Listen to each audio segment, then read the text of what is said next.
So I'll try my best not to make your ears bleed with this stuff, but it's pretty important information. Of course, you guys have already heard about the silicon tetrafluoride that's going to be introduced into our process.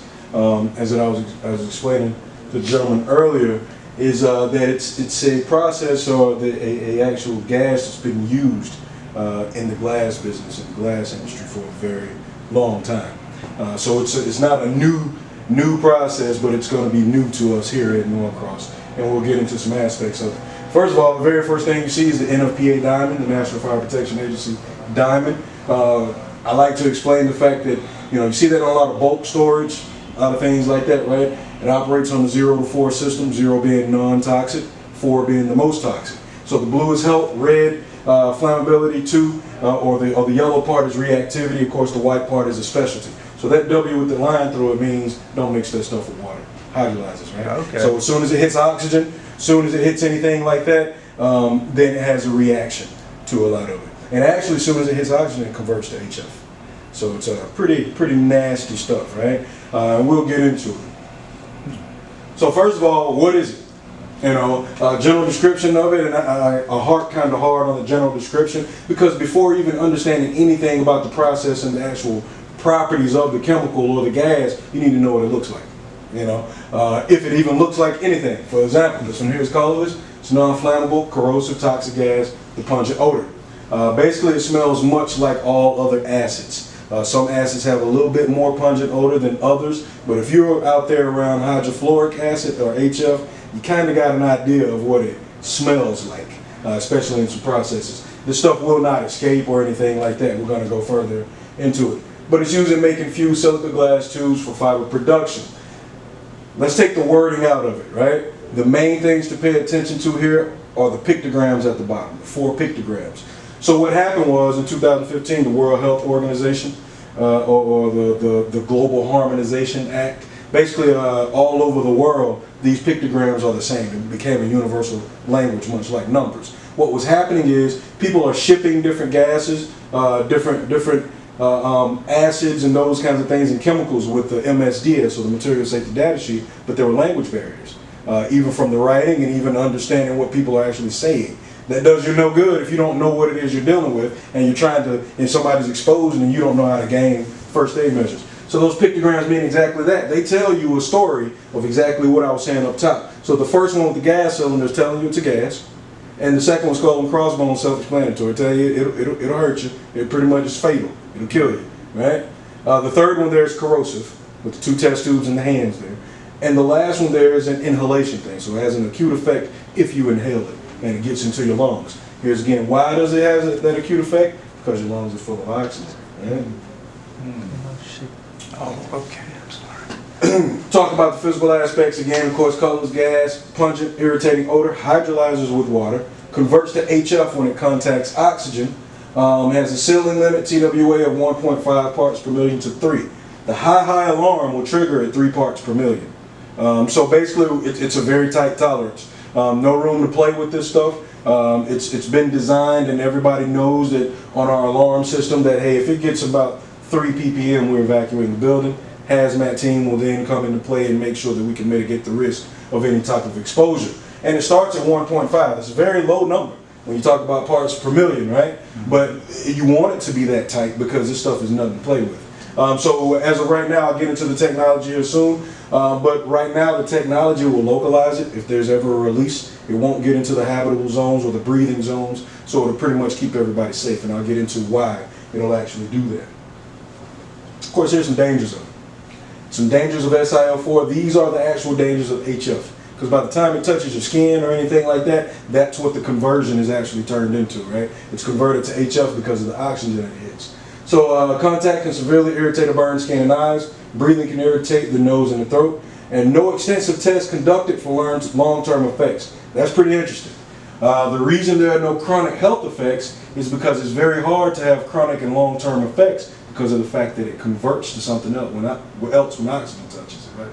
So it's very hard to keep it in a gas form and expose an animal or something to it. It's kind of cruel, right? To see what it's going to do long term. As soon as it touches air, it's HF, and we all know what HF is going to do. This is a very rough kind of flow chart. I kept it there because it's pretty interesting and it's much like what we're going to put into place with a little bit of tweaking. By the time the safety dojo goes upstairs, this will be included in that dojo and it's going to be tweaked a little bit, but it basically tells you what to do in case of an emergency. So a chemical release happens. If it's safe to enter the room, then you activate the e-stop button for the SIL4, right? If it's not safe, then of course the emergency response team and the hazmat coordinator will be deployed and the team will be deployed, and they'll go on through the process of donning on the SCBA suits and using the buddy system in order to understand the cleanup and the mitigation of any type of risk. You secure the room, of course you develop an action plan. That's when all of this information will come back to us with EH&S and also engineering, and we'll develop a plan to almost completely get rid of the risk of something like that happening. I will tell you that there's a lot of work that's been done on the front end so that nothing like this happens on the back end. So a lot of homework has been put into place before this process is actually introduced to our facility. And then you critique the incident. The main thing, the reason you want to critique an incident like that is because you can show gaps where things need to be improved about people not knowing what to do in case of a situation of accidental release. So let's talk about the cabinet and the furnace. A couple of pictures. Of course, the SIL4 is going to be on furnace 210. You guys probably already knew that. You know where it's located, and then that's the cabinet that's going to house it for the furnace 210. Some new technology here. First of all, let's start all the way to the right with the torpedo sensor, the red sensor over here. Something that's not been introduced before. In that, what it is, it's an impact system. It's an impact sensor, right? So if you have a torpedo out there, that's going to definitely let you know now. It's a sensor that's going to detect that actual impact. Moving toward the middle, that's more of a ventilation mitigation. There are some vents there that are actually, and it's negative pressure. So again, if there is a release of something like that, it'll localize it so they won't get out into habitable zones. The screen over to your far left, for operators, that's the only screen you should be operating from. There should be no other reason to go into any other kind of screen. Don't try to tweak recipes. Don't try to change any type of note. You'll never have to do anything like that. If something needs to be done, then surely our engineering group will do something to that aspect to make sure that whatever needs to be done gets done. Some more ventilation. The one on your left there, it's a snorkel. It sits at the top of the actual machine there, but the analogy I use, if you're used to old gates, the old school gates with the latch on it that looks like this, and it comes down and it kind of locks the pole into place, that's exactly what that snorkel does up top. So if you have a release there, that snorkel along with the other ventilation system pulls that stuff back, keeps it localized. The one on the right is a ventilation system as well. When it's activated, that entire cylinder will lift up and it'll actually act as a ventilation system, localizing the stuff and basically pulling it back in with negative pressure so that it won't get out into the habitable zones and breathing zones. So detectors. We got a lot of HF detectors. We got them all over the furnaces. We got them in the cabinets. We got them in nooks, crannies, also near some railing and those kinds of things throughout the facility. The only thing about these is that it doesn't specify exactly what it is that's being released, when it's actually irrelevant, right? The reason it's irrelevant is because if one of those detectors picks up anything and it gives you a high alarm and we can figure out what's happening, then we're going to evacuate the building anyway. Right. So there's almost no need to wonder exactly what it is until it comes time for cleanup. And for us, the common people, we're going to get out. So we're not going to necessarily try to read too much into the indicators. As long as what we're doing is looking at the numbers on it, listening for the alarms is the main thing. So a few more have been added for that. So SIL4 converts to HF when it contacts air. So why is HF so dangerous? Much like the pictures you just saw, corrosive burns and chemical burns. It's from free hydrogen ions, the reason you get the corrosive burns. Chemical burns there from tissue penetration and fluoride ions. Of course, fluoride ions penetrate and form insoluble salts with calcium and magnesium. Soluble salts are also formed with other cautions to dissociate rapidly. Here's what that means. Basically, if that stuff gets on your arm or any part of your body, it likes calcium. It's like a free ion. It's think about it like Pac-Man, and the little things that Pac-Man is eating are calcium, right? So it's looking for that stuff. Once it touches your skin, it'll penetrate down into your skin looking for that calcium or that magnesium, and it'll go all the way to the bone. So when you apply like the Calgonate, you know, it's a one-time use, something like that. You guys already know that. But what that'll do, in a nutshell, is reverse that. So it'll start to pull it back out. And you know that if you open this top, then you need to throw it away when you're done with it. No reusing of the Calgonate at all. I assume, I think that we got a bunch of that stuff. You guys see it all over the place, so know that we have it in this closet over here. We know where to go and get them. Okay, okay. And another interesting thing, I want to check the dates. Look at the dates. I thought about that from the training this morning, but your date is located, these are good to 2019, so it's located on usually the top tab of the box. Are we gonna have any of that at Station 210? Yes, sir. What's happening, I'm about to get into that as well. Okay. There are going to be some kits that we're going to put together. Yes, sir. So you won't have to scramble so much to do that. So get into it real quick. These are a couple of top questions that I heard over and over based off this training from operators, and they're extremely, extremely important and legitimate questions. First one was, will there be a centralized e-stop button for Furnace 210 to keep the employees away in case of a leak? The scenario is something happens over there, you shouldn't have to turn around and go back into a danger zone in order to hit the e-stop. So that was a concern. And as of right now, I know that there are some talks about trying to figure out if that's going to happen and where it's going to be. Because at the end of the day also, you want to first of all protect the person. Second of all, you want to protect the process. And we know that if we hit the main e-stop, it's basically going to shut down the entire department. Yeah. So if we can put something in place that won't shut down VAD completely and only shut down that specified area, then all the better it will be. And I understand the proximity of it, of keeping it away from the habitable zone. Also keep in mind that it is localized. It's denser than air. So if it does reach oxygen, you'll pretty much see it fall to the floor, that kind of stuff, right? And it won't be able to spread like a crazy molecule all over the place. Number two, are the engineers staying with the operators during the course of the training until they are comfortable? I'll let Jake answer this. Oh yes, we'll be staying all the time until we feel 100% confident about the process, and then we'll transfer the process to production. Cool. So there we go. We got backing on that aspect too. So always remember also, we're not going to introduce a thing into the process and just say go have at it and figure out what to do with it on your own. Not going to happen. So when the engineers also make sure that they demonstrate along with the work instructions. So yes. I know, yes, I think that's going to happen. So the work instructions it's already been done. You probably have already been through it. I heard some guys this morning say that they've already been through a couple of those things with the work instructions. So basically after it's written, hey, we're going to read it, we're going to walk through it, and I'm going to stay here and make sure that you totally understand what you're doing based off that work instruction. So HF versus other acids. Of course, HF differs from other acids because the fluoride ion readily penetrates the skin. So basically what I told you earlier, once it hits that skin, it's still, think about it as being hungry. So it's looking for more of your calcium, which is why it drills down to your bone like that. And some people have a delayed reaction, and 1 to 24 hours, you can definitely tell whether or not there's a problem from an HF standpoint. Local effects include tissue destruction and necrosis. Necrosis means scabbing. Right? It basically means hardening of the skin. Excuse me. So that's why when you see people with acid burns or things like that, it looks crusty around where it is, because that's what the necrosis actually does.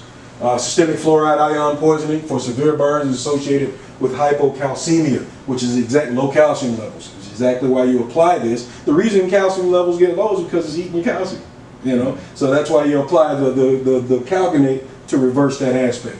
And anytime, of course, deaths have been reported with concentrated acid burning involving 2.5% of body surface. So that's about as big as the palm of your hand. So pretty dangerous stuff, man. But again, this is not new knowledge to you. It's a refresher, especially with what's coming in. You definitely need to be refreshed on the different dangerous aspects of hydrofluoric acid. Fire and explosion hazards. Hydrogen fluoride is non-combustible, right? But may create irritating and corrosive fumes of fluorides when heated or in combination with steam or water. I will tell you, listening to the guy this morning, when they've had to do a certain process, opens the vat, that HF is hot. You know, it's pretty hot from what I hear this morning. So that's steam. So that steam is going to vaporize a little bit more, you see. So that's why we only have certain trained employees that deal with certain aspects of these areas. And if anybody needs that extensive training, then we make sure we develop that person to get that training before handling or going into a different aspect of the job, and especially handling something like this. Decontamination, extremely important stuff. You want to immediately remove all exposed clothing, taking necessary precautions to prevent self-exposure. You want to wear gloves. And I think you guys were in the whole PPE training when I was showing you how to deglove. You treat it almost like bloodborne pathogens, man. Any contaminated glove, remember how to take it off, and that's probably something else we need to add too. I can do a demonstration on how to deglove. Really important, because you go to snatch that off, then you're slinging contamination everywhere, especially if it's acid. So there's a certain way that you take that glove off steadily and ball it up to keep yourself from being exposed.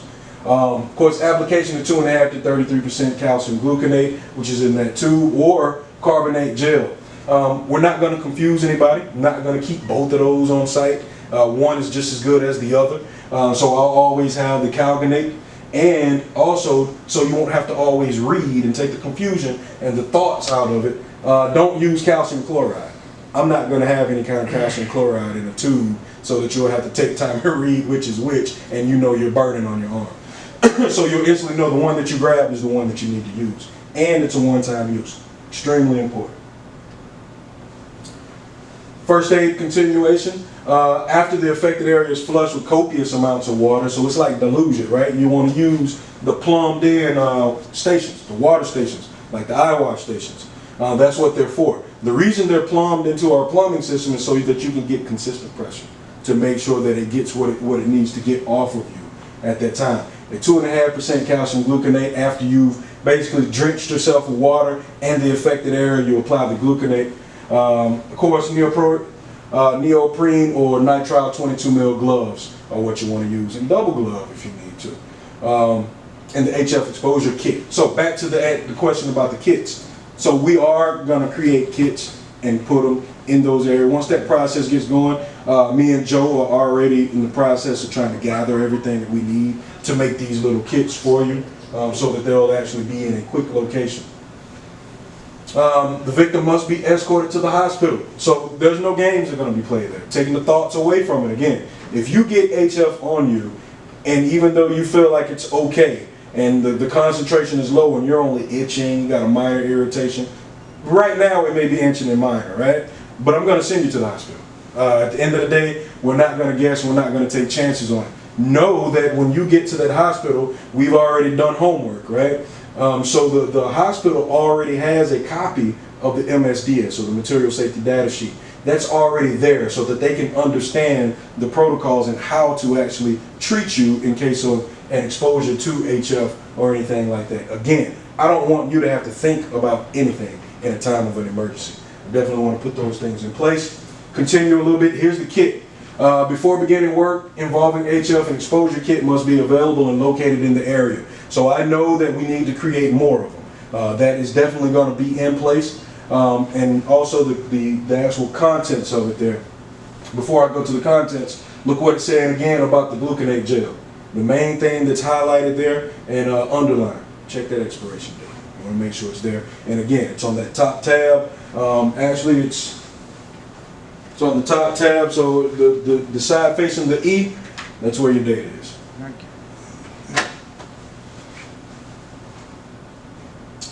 So here's the exposure kit. 2 pairs of neoprene or nitrile 22 mil gloves, 1 heavy duty polyethylene bag to be used for items contaminated by HF. The reason you want that, you take that stuff off and you throw it in a bag and nobody knows what it is. So now you hold the risk of somebody else handling it and becoming contaminated, right? So you definitely want to make sure you have the HF label. So 1 HF contaminated waste label. So a person instantly knows as they're walking up on it, I'm going to take precaution before I even pick that bag up and dispose of it. A copy of the SDS or the MSDS, it's already there, and the calcium carbonate or antacid tablets, Tums, right? If you get the inhalation and you inhale it and it gets in your digestive system, I mean, once you inhale something, it's in your body. It's in your, but that Tums will act internally like the calgonate will. So I'll keep Tums in there too, right? I just hope nobody has heartburn and want to eat up on the Tums, man. So be careful with your hot dogs and all, right? This is just some accidents. I'll read one or two of them. 1981 at the Sullivan Park Research Facility, an HF tank leaked. Cleanup crew went in without proper respirators. 2 workers died because they didn't take precaution. Before I go any further with this stuff, and you can read this on your own as I pause for a minute. Just remember, OSHA is still very young. Man. OSHA was just introduced in the United States, created in the United States by the Department of Labor in 1970. And it was kicked off and rolled out to all industry, especially general industry and construction, in 1971. So I say that only to say this. So think about working the days before OSHA. You know, I can do what I want to do, how I want to do it, as long as I get the job done. Imagine how many of our people would still be alive today had there been some kind of precautionary efforts put in place at that time. So I'm not going to get into this. This is just a chart of HF poisonings, and you can definitely see the duration of time, and you can see if the gluconate was administered and the time from exposure to administration. You can see that there.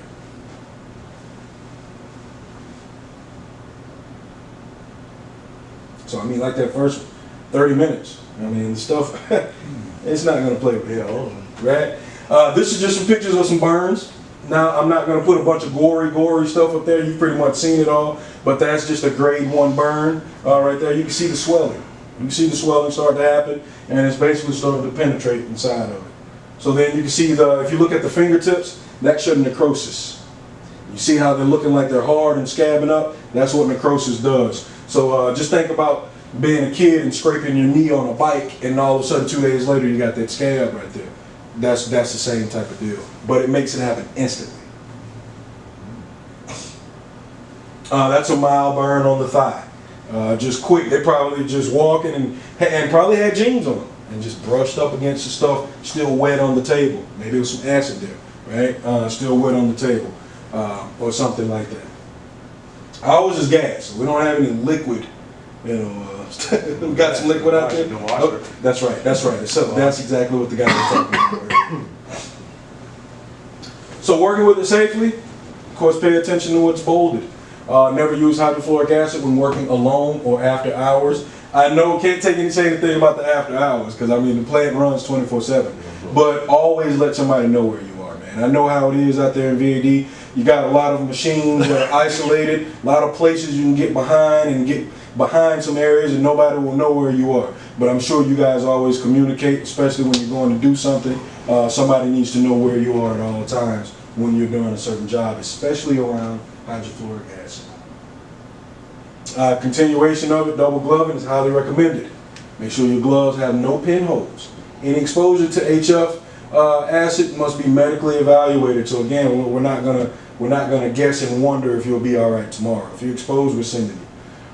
And don't leave tongs, stirrers, anything like that contaminated. Any kind of tools used, don't leave them out, especially if you think it's been used and it's contaminated. People have a tendency to get nosy and they like to grab and touch things, or even have a cleanliness thing about them and they like to put it up. If it's contaminated, now they're exposed as well. Properly dispose of contaminated disposable gloves, aprons, plastic containers, close it so that it's spill proof. All waste containers must be labeled with a hazardous waste label with the chemical name written out. So that note right there at the bottom, extremely important. Hydrofluoric acid, right? We all have different accents. We all speak differently, and for some of us, it's very hard for others to understand what you're saying, especially on a phone. Right? So imagine trying to call the hospital because somebody's been exposed, and you continue to say hydrofluoric acid, and they want to treat the guy for hydrochloric acid. Two completely different things, right? So don't write out HF. What does that mean? You want to spell out the whole thing. Hydrofluoric acid. Do you guys have the hydrofluoric acid cards, the HF cards? I don't? Okay. I ordered a bunch of them today. Again, and this is something that you probably had before, don't have again, but it gives all those chemical aspects, you know, the emergency numbers, where to go, that kind of stuff. But I ordered a bunch of those cards today, so when they come, I'll give them to Overbay, so we'll make sure we get everybody in VAD one of those cards. Does security have the numbers of the hospitals that have the information? Yes, sir. For this? Okay. Yes, sir. They have, and they have the nighttime numbers as well. Okay. Numbers, so they have all of those. Good question. I'm not going to get into the local aspect. So that's the SIL4 and the HF. Basically, until the process gets going. Again, as stated before, a lot of homework has been done on the front end before this stuff comes into our facility and we say take off with it. A lot of different signings, a lot of signing off for different phases before we actually implement the process. I want to make sure that you guys are good. If you have any questions now, please let me know. You mentioned not the hospital, the other off-site. Is that like the occupational health places, clinics? Yes, sir. Yes, sir. The main place right now is Gwinnett County Hospital. Okay. Yes, for HF. Okay. But like in the daytime, if you had to go to like Caduceus or something like that, and usually that will be determined from Jackie. Okay. She usually does the referral for something like that in the daytime, till about 5 o'clock. Right? We're talking after 5 o'clock. Then I'm going to send you to Gwinnett Medical. For the chemical, because I know if you had glass, say you had glass and something like that, they would send you medical. They would send you to the Caduceus or something like that. Yeah. Yes, sir. But yeah, chemical is going to be Gwinnett Medical. But Caduceus also has a copy of, because I mean, you never know what could happen between now and there. You got a traffic jam and Caduceus is closer. I'm not expecting you to go all the way to Lawrenceville when you can go right here. You know, so and I think they're open 24 hours as well, Caduceus. So I was thinking about doing this on off, was that Bob's Road there? I think that is Caduceus. Okay. On Bob's Road. Anything else? Hey, I really appreciate it, man. If you guys ever need to directly contact me, I'm usually here till about 5 o'clock every day. I will be working flex hours, so you will see me on day shift, night shift, evening shift sometimes, and I'll definitely make sure I get more exposure to you guys when I'm here working your hours.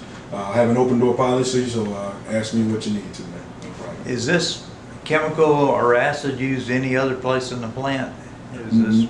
In the plant right Yeah, now? right. I think previously, in history, we have. Okay. But right now, no. It'll only be used Okay. here in VA.